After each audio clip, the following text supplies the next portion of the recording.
fui humilhada pela minha própria família na frente de dezenas de pessoas.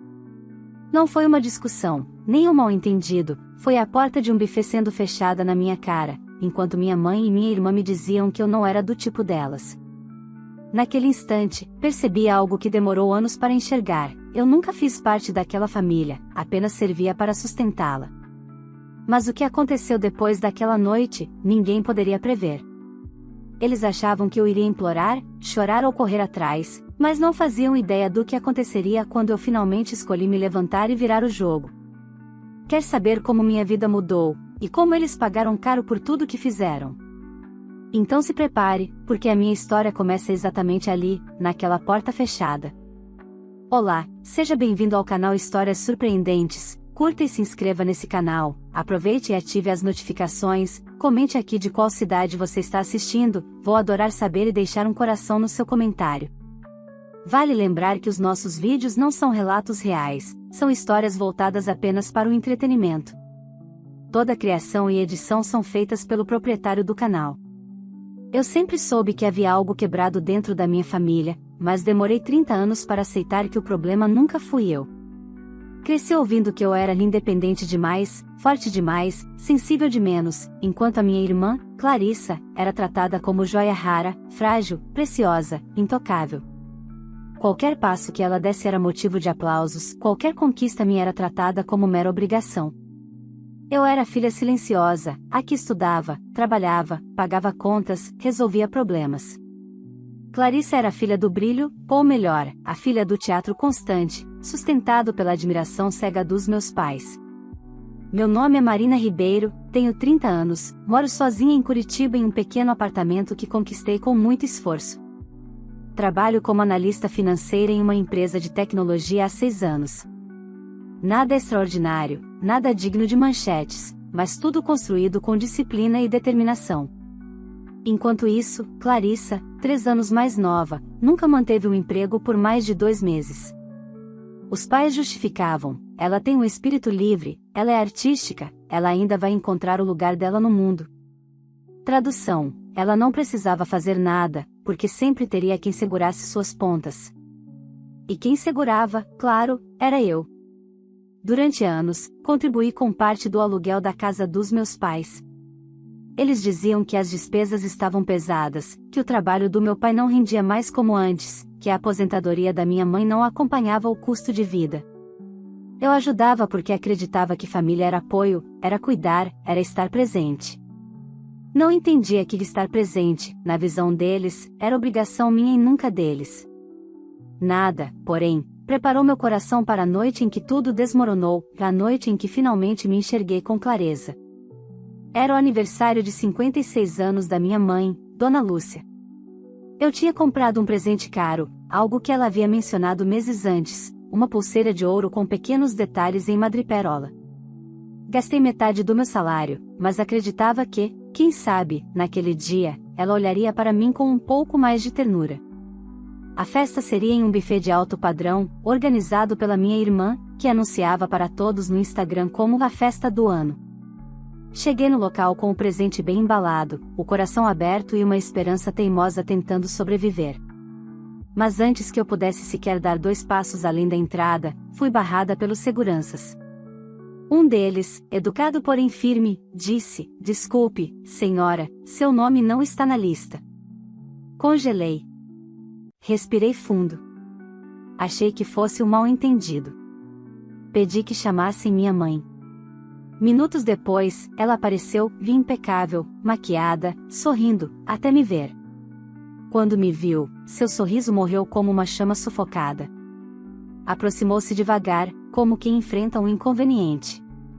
"Marina, o que você está fazendo aqui?" Perguntou, como se eu fosse uma estranha. "Mãe, é sua festa. Eu vim trazer seu presente." Ela respirou fundo, impaciente. "Não tem mais lugar. Só quem importa foi convidado. Essa é uma festa de alto padrão, não é bem o seu estilo." Atrás dela, surgiu Clarissa, brilhando em um vestido que certamente não foi ela quem pagou. "Hoje é o dia da mãe", disse ela, com aquele sorriso venenoso. "Não estrague. volte para sua casinha. Essa festa não é pra gente do seu tipo. E ali, diante de duas pessoas que deveriam ser meu abrigo e não minha ruína, senti algo dentro de mim se quebrar, mas não era dor. Era libertação. A partir daquela porta fechada, daquela humilhação, daquele descarte, minha vida mudou completamente. E eles pagaram caro por cada palavra que disseram. Quando virei as costas para o buffet naquela noite, senti o ar frio de Curitiba bater no rosto como um balde de realidade. O presente que eu havia comprado com tanto carinho parecia pesar 10 quilos na minha mão. Não chorei. Não ali. Não diante de seguranças, motoristas, fotógrafos e convidados que passavam por mim como se eu fosse invisível. Chorar seria admitir que aquilo ainda tinha poder sobre mim, e pela primeira vez na vida, eu não queria dar esse poder a ninguém da minha família. Caminhei até meu carro, coloquei o presente no banco do passageiro e fiquei sentada por alguns minutos olhando para a porta iluminada do buffet. As pessoas chegavam sorrindo, tirando fotos, posando diante de arranjos caros e tapetes vermelhos. Uma festa luxuosa, exatamente como Clarissa gostava. Tudo para aparecer, tudo para impressionar os seguidores, tudo financiado pelos meus pais, e, por muitos anos, por mim. Foi nesse momento que um pensamento se formou dentro de mim com uma clareza avassaladora: eles realmente acreditavam que eu não faria falta nenhuma ali. Nenhuma. Eu era tão descartável que nem sequer consideraram que minha ausência chamaria atenção. E, pior, não se importaram nem por um segundo se isso me machucaria. Eu era só a filha substituível, a que pagava boletos, não a que recebia afeto. Segurei o volante, respirei fundo e liguei o carro. Não tinha mais o que fazer ali. Voltar para casa parecia o único caminho possível, mas quando cheguei ao meu apartamento, o silêncio da sala escura me deu uma sensação ainda mais amarga. Ali, sozinha, a tristeza finalmente veio como uma onda atrasada. Sentei no sofá e, pela primeira vez em muito tempo, chorei. Chorei por todas as vezes que implorei por um pingo de reconhecimento. Chorei pelas humilhações mascaradas de brincadeira. Chorei por ter sido deixada de fora, literal e simbolicamente. Depois de algum tempo, respirei fundo, enxuguei as lágrimas e olhei para o embrulho no sofá. Era ridículo. Eu tinha sido humilhada, expulsa, ridicularizada, e ainda assim o presente estava ali, intacto, representando anos de tentativa de agradar pessoas que nunca me enxergaram. Algo dentro de mim começou a mudar naquela noite. Uma sensação de força, de fogo, de fim de paciência. Decidi tomar um banho longo e quente, como se pudesse lavar cada resquício do desprezo que senti na porta do buffet. Depois, preparei um chá, abri meu notebook e encarei a tela. Minhas mãos se moveram sozinhas quando comecei a escrever uma lista, a lista mais honesta que já fiz na vida. No topo escrevi: o que eu preciso parar de fazer imediatamente? A primeira resposta surgiu rápido: parar de sustentar meus pais. Pois sim, desde que comecei a trabalhar, aos 18 anos, eu contribuía com a casa. E, nos últimos 4 anos, vinha pagando quase todas as despesas fixas: energia, internet, plano de saúde, parte do aluguel. Clarissa, por outro lado, apesar de viver com eles, não contribuía com absolutamente nada. E ainda era celebrada por isso. Eu era a responsável. Ela era a princesa. A humilhação daquela noite fez algo dentro de mim finalmente acordar. Minha vida inteira girava em torno de me ajustar, me encolher, me adaptar, me moldar às expectativas de pessoas que sequer me consideravam parte do próprio mundo. E se eu simplesmente parasse? A ideia soou tão libertadora que meu coração acelerou. No entanto, eu sabia que se quisesse fazer isso direito, precisaria manter um detalhe estratégico: silêncio. Eles precisariam descobrir do jeito mais doloroso possível, exatamente como fizeram comigo. Enquanto eu refletia, o celular vibrou. Era a mensagem de uma amiga próxima, Júlia, perguntando se eu estava bem. Não tive coragem de responder. Não queria explicar nada, não queria reviver nada. Só queria respirar. Adormeci no sofá, com a lista ainda aberta no notebook, o presente intacto na mesa de centro e uma certeza que nunca senti tão forte: aquela noite não seria apenas um episódio triste. Seria meu ponto de virada.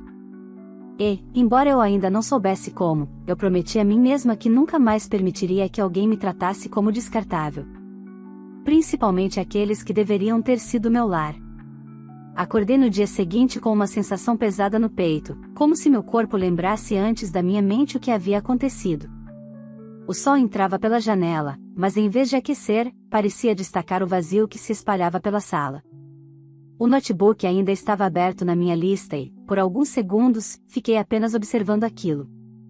Ontem à noite eu havia tomado a decisão mais importante da minha vida, e hoje seria o dia em que eu começaria a cumpri-la.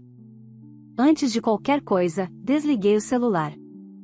Eu sabia que, se alguém me mandasse mensagem sobre a festa, sobre o que houve, ou pior, se minha família utilizasse alguma desculpa esfarrapada, isso me faria hesitar. Eu não queria hesitar. A dor da humilhação ainda estava viva demais para correr esse risco. Preparei um café forte, e, enquanto bebia, comecei a rever minhas finanças.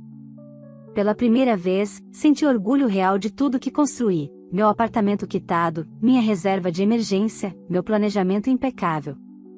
Ao contrário da minha irmã, que vivia como se cada dia fosse patrocinado por uma marca de luxo, eu sempre fui organizada. E agora, essa organização seria a base do meu plano. O primeiro passo era simples: cortar completamente o suporte financeiro aos meus pais. Eu pagava cerca de R$ 1.800 por mês entre contas, plano de saúde e auxílio de despesas. Para eles, isso era natural. Para mim, agora, era um absurdo.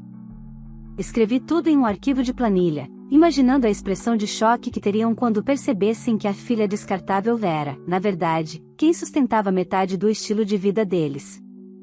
Por um momento, pensei em enviar uma mensagem explicando o corte. Algo formal, direto. Mas lembrei do que ouvi na porta do buffet: só quem importa foi convidado. Essa festa não é para gente do seu tipo. Palavras que jamais seriam esquecidas. Decidi que eles não mereciam aviso nenhum. Por volta do meio-dia, recebi ligação da Júlia. Atendi, porque sabia que ela não desistiria facilmente.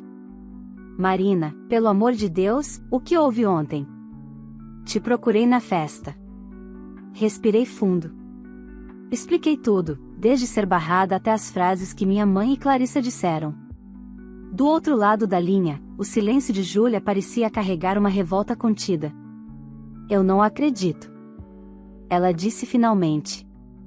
Marina, isso é crueldade.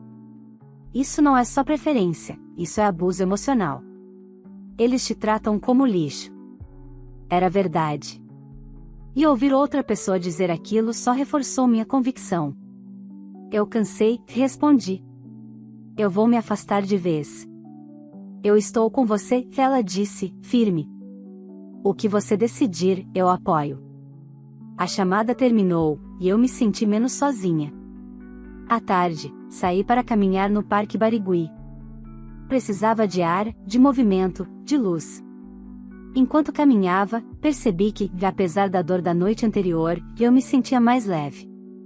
Como se eu tivesse passado a vida carregando uma mala cheia de pedras, e agora algumas delas tivessem caído. Quando voltei para casa, meu celular finalmente vibrou. Era minha mãe. Não atendi. Em seguida veio uma mensagem: Marina, ficamos sabendo que você passou pelo buffet ontem. Por que você não nos avisou que iria? Ri sozinha. Tive vontade de responder, porque eu sou sua filha, não um penetra. Mas preferi o silêncio. Minutos depois, outra mensagem: foi tudo muito corrido, você não entenderia. Sua irmã ficou responsável pela lista. Não torne isso um drama. Aquela frase "não torne isso um drama" sempre foi usada pela minha mãe para minimizar minhas dores.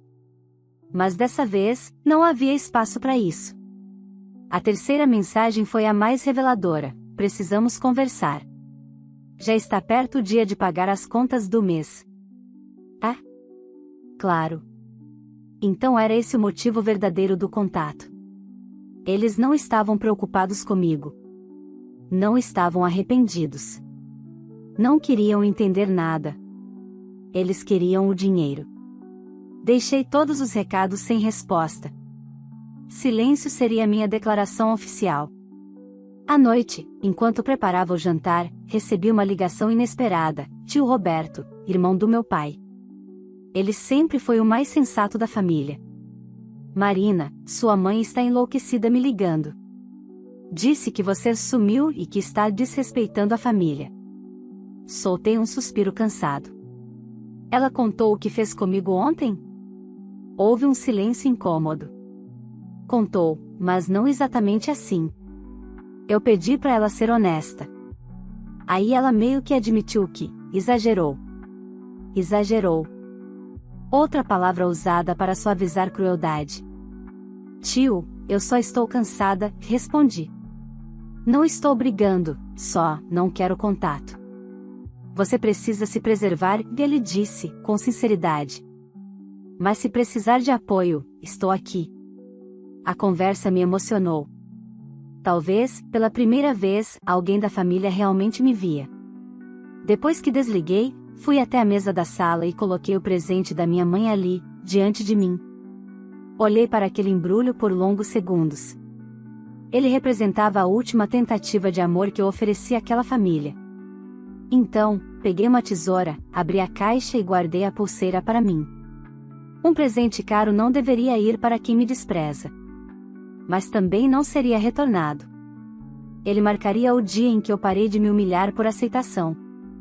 E aquilo foi apenas o começo da mudança.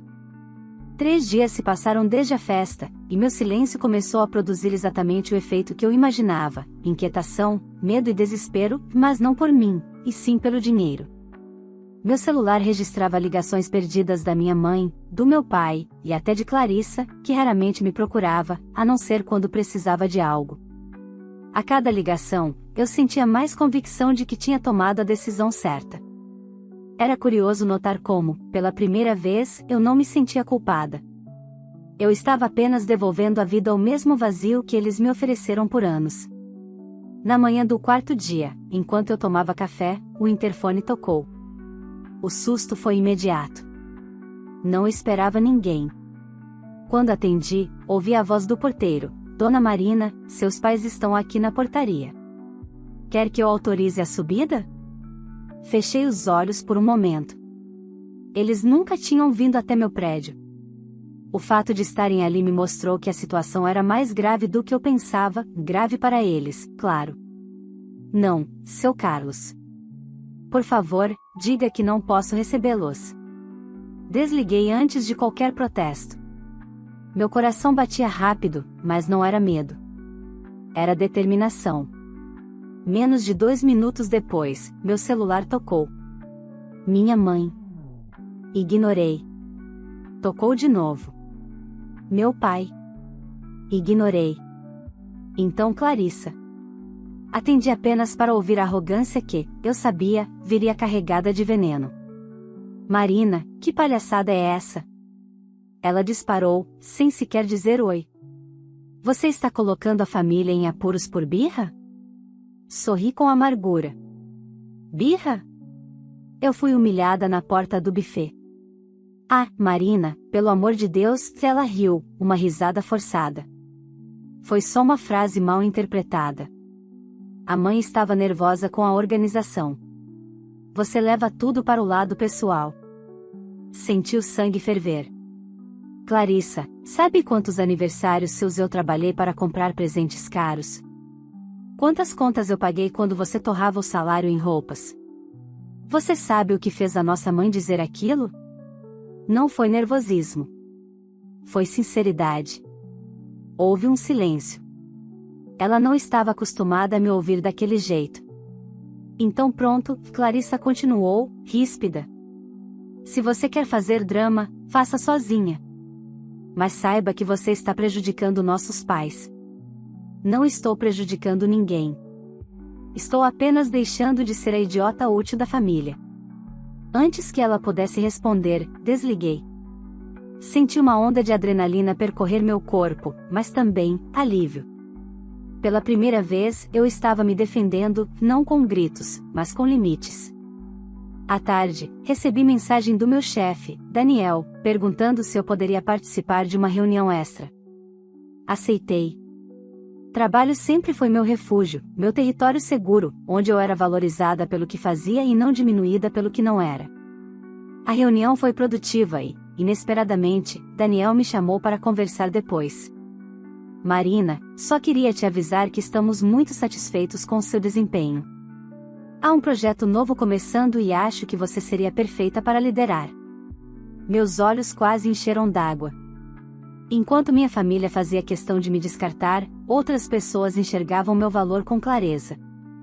Eu adoraria, respondi, tentando esconder a emoção. Voltei para casa mais leve, mais firme, com a sensação de que minha vida finalmente estava saindo do eixo tóxico onde cresceu. Mas o universo parecia decidido a testar minha força até o limite. Quando cheguei ao meu apartamento, encontrei um envelope enfiado debaixo da porta. Ao abrir, vi um bilhete escrito com a caligrafia impaciente da minha mãe. Marina, precisamos falar. Isso é sério. Seu pai não tem dinheiro para o plano de saúde este mês. Clarissa não pode ajudar. Você precisa se responsabilizar. É sua obrigação como filha. Ligue para nós agora. Senti um riso escapar da minha boca, não de humor, mas de incredulidade. A palavra obrigação era repetida tantas vezes por eles que parecia um mantra. Mas ali, diante daquele bilhete, percebi o quanto tudo sempre foi manipulação. Peguei o bilhete, amassei e joguei no lixo. Eu não era mais a filha treinada para obedecer. No dia seguinte, minha amiga Júlia me convidou para jantar. No restaurante, contei tudo o que havia acontecido. Marina, ela disse, segurando minha mão, eu sei que dói, mas você está fazendo certo. Isso é necessário para sua saúde emocional. Eu sei, respondi. Mas dói menos do que eu imaginava. Acho que já estava doendo há anos, só que abafado. Agora é como se eu finalmente estivesse respirando. Ela sorriu. Você merece essa paz. E merece coisas maiores. Quando saímos do restaurante, lembrei de algo que ainda não tinha feito: bloquear todos os contatos da minha família. Senti o peso emocional disso, mas também a libertação. Voltei para casa, tomei um banho quente, antes de dormir, revisei minha lista no notebook. Ela agora tinha um novo item: investir meu tempo e minha energia apenas em quem me trata com respeito. E, pela primeira vez, percebi que minha vida estava começando a se reorganizar de um jeito que nunca foi permitido quando eu estava presa ao papel de filha descartável. Eu só não imaginava que, enquanto eu construía minha liberdade, minha família estava entrando em um colapso silencioso, que logo explodiria com força suficiente para mudar tudo. As semanas seguintes ao corte foram um verdadeiro terremoto silencioso. Eu seguia minha vida com uma estranha combinação de alívio e vigilância, como alguém que finalmente saiu de uma casa cheia de goteiras, mas ainda olha para o teto esperando que mais uma pinga caia. Enquanto isso, minha família parecia ter mergulhado numa espiral de caos. Não porque se importavam comigo, mas porque, sem minha ajuda financeira, descobriram o abismo onde sempre estiveram. Os primeiros sinais vieram por meio de comentários de familiares distantes. Assim que bloqueei minha mãe, meu pai e Clarissa, alguns tios passaram a me mandar mensagens meio veladas, tentando entender o que houve. Era óbvio que o assunto tinha se espalhado rapidamente.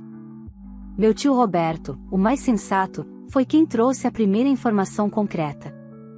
Marina, sua mãe me ligou chorando hoje, disse ele por telefone, quase cauteloso, como quem segura um objeto frágil. Parece que a situação financeira lá está complicada. Muito complicada. Respirei fundo. Não era surpresa. Eles nunca se organizaram, respondi. Sempre gastaram mais do que podiam. Sim, mas agora é diferente, ele insistiu. Sua mãe disse que o aluguel está atrasado, que a conta de luz veio alta, que o plano de saúde foi suspenso. Suspenso. A palavra bateu em mim como um feixe de luz que não machuca, mas revela. Meu pai sempre fez questão de dizer que o plano de saúde era necessidade de gente responsável, mas por 5 anos, quem pagou fui eu. Agora, sem minha parte, tudo ruía. A engrenagem só funcionava porque havia alguém, e eu, mantendo a máquina. E quando eu tirei minha peça, tudo parou. Mas, mesmo ouvindo aquilo, não senti pena. Senti clareza. Eu sempre fui tratada como recurso, não como filha. Marina, continuou meu tio, eles estão desesperados. Me pediram para falar com você. Querem que você reconsidere. Só estão pedindo para você voltar ao normal. Ri. Uma risada curta, sem humor, voltar ao normal, repeti. O normal deles é eu ser humilhada, ignorada e usada. Ele ficou alguns segundos em silêncio, como se não soubesse o que dizer. Não estou pedindo para você voltar, filha. Só precisava te contar. Agradeci, e a ligação terminou. À noite, enquanto preparavam o estrogonofe, percebi que minhas mãos não tremiam, meu coração não acelerava, minha mente não girava em círculos. Eu estava estável. Forte.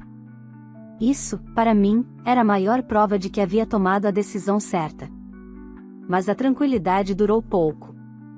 No sábado de manhã, quando voltava da padaria com uma sacola de pães quentes e suco, encontrei minha mãe sentada no chão do corredor do meu prédio, lágrimas escorrendo pelo rosto, completamente fora do tom sofisticado que sempre tentava manter.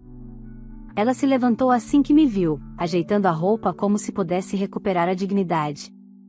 Marina, sussurrou. Precisamos conversar. Eu não esperava aquilo. Não ali, não daquela forma. Mas respirei fundo, ajustei meus ombros e mantive distância. Como você entrou aqui? Perguntei.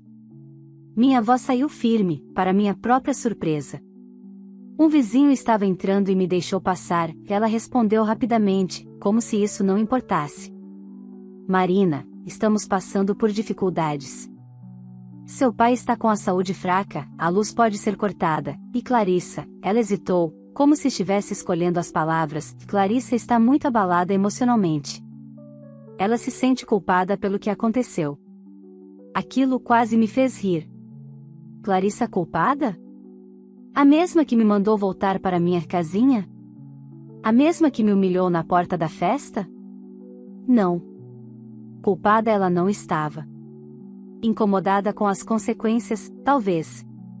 Mas culpa envolve consciência, e isso sempre faltou naquela casa. Mãe, respondi, tudo isso é resultado das escolhas de vocês. Eu não posso, e não vou, resolver mais nada. Ela então deu o golpe que sempre usou comigo, desde que eu era criança, o emocional. Marina, você é nossa filha.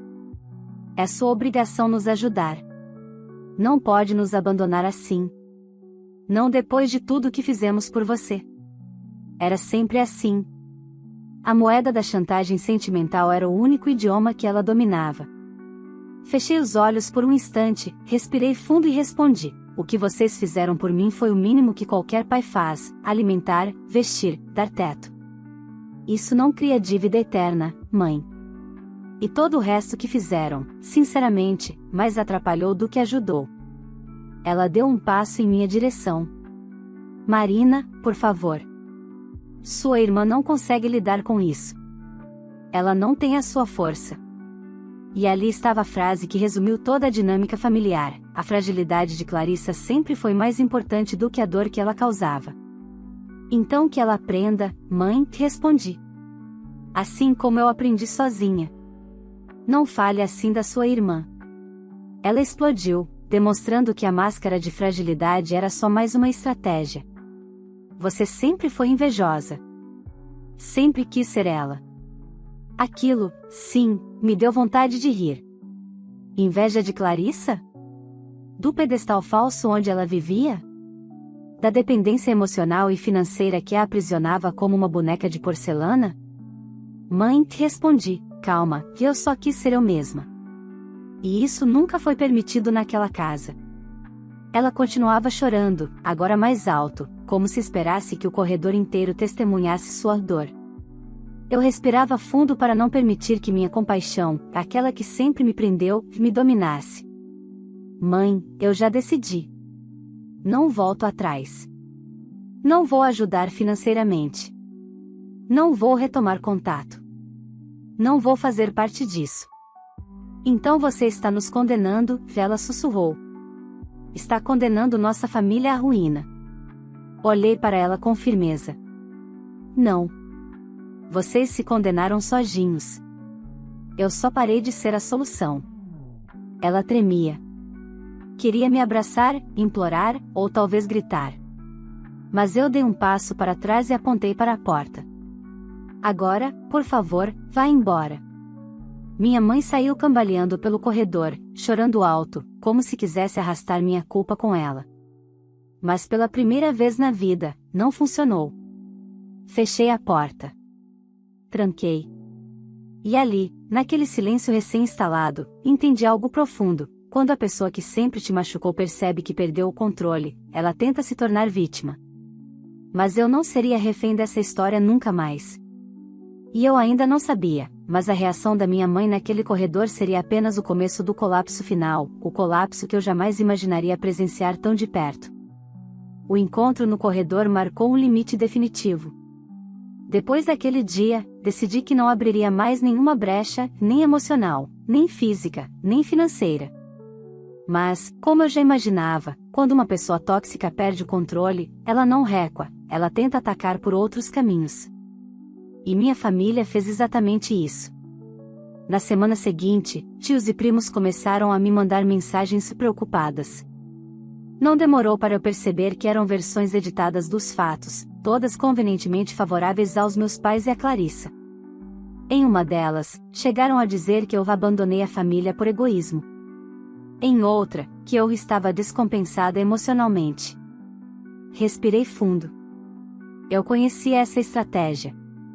Minha mãe sempre foi especialista em construir narrativas onde ela era a vítima perfeita e eu, a filha ingrata. O impacto da história distorcida se espalhou rápido, mas para minha surpresa, algumas pessoas me procuraram para ouvir minha versão, que, quando contei o que realmente aconteceu, houve silêncio, choque e até vergonha alheia.